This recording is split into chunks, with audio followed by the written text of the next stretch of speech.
کہ اہل سنت اپنے عقائد چھپاتے نہیں، چھاپتے ہیں۔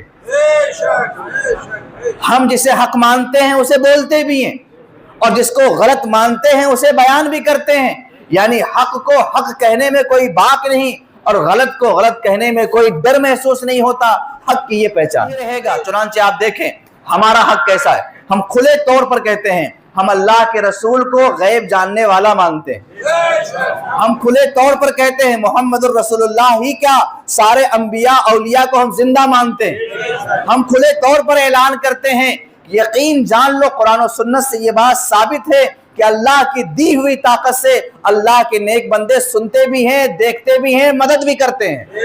ہم کھلے دل سے کہتے ہیں یہ ہمارا عقیدہ ہے کہ یا رسول اللہ، یا نبی اللہ، یا علی، یا حسین کہنا یہ جائز ہے، بہتر ہے، کہنا چاہیے۔ ہم تو کھلے دل سے کہتے ہیں۔ اب اس کا جو الٹ ہے، الٹ کیا ہے؟ نہیں یہ شرک ہے، یہ شرک ہے، یہ غلط ہے۔ ٹھیک ہے، آپ کھل کے بول دیجئے ایک مرتبہ۔ ہم تو کھلے طور پہ کہہ رہے ہیں نا یہ جائز ہے، اور ہم بولتے بھی ہیں، بلواتے بھی ہیں۔ محرم آئے گا ہر گلی یا حسین سے گونجے گی، گونجتی بھی ہے۔ یا علی کے نعروں سے ہماری محفلیں گونجتی بھی ہیں، یا غوث و یا خواجہ کے نام ہم لیتے بھی ہیں۔ کیوں؟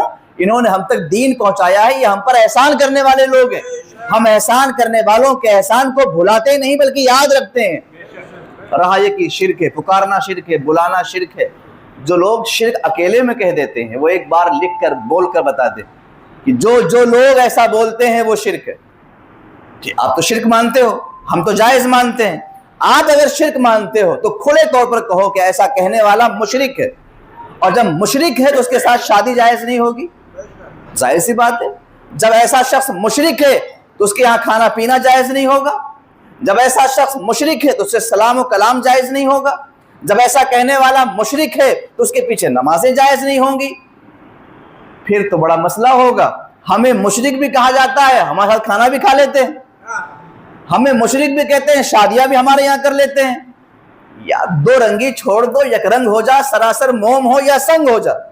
ہمارا دستور یہ ہے کہ جو حق ہے وہ حق ہے، اور جو باطل ہے وہ باطل ہے۔ ہم جسے حرام کہتے ہیں اسے ہاتھ تک نہیں لگاتے۔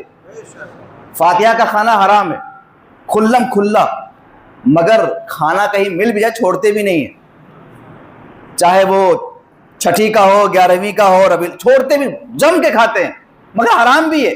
حرام بھی کہہ رہے ہیں، کھا بھی رہے ہیں۔ بھئی ہم کھاتے ہیں تو حلال مانتے ہیں اس لیے کھاتے ہیں۔ حرام مان کر کھانا کتنی بڑی عجیب بات ہے۔